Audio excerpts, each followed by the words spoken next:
തൃശൂരിലെ തോൽവിയുമായി ബന്ധപ്പെട്ട KPCC അന്വേഷണ റിപ്പോർട്ട് കെ സുധാകരൻ പൂഴ്ത്തിയോ എന്ന് മന്ത്രി മുഹമ്മദ് റിയാസ്.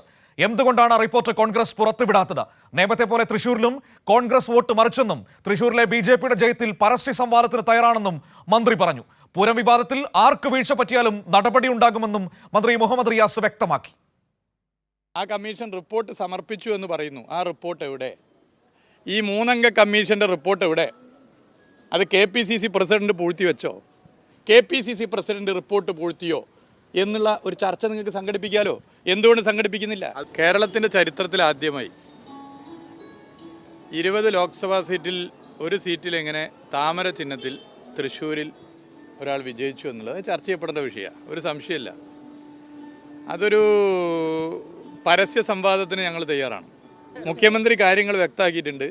റിപ്പോർട്ടിനകത്ത് എന്തെങ്കിലും പാളിച്ച, എന്തെങ്കിലും തെറ്റായ നിലപാട് ആരുടെ ഭാഗത്തുണ്ടെങ്കിലും ശക്തമായ സമീപനം സ്വീകരിക്കും. അത് LDFൻ്റെ നിലപാടാണ്. അത് ഇന്നലെ മുഖ്യമന്ത്രി പറഞ്ഞു.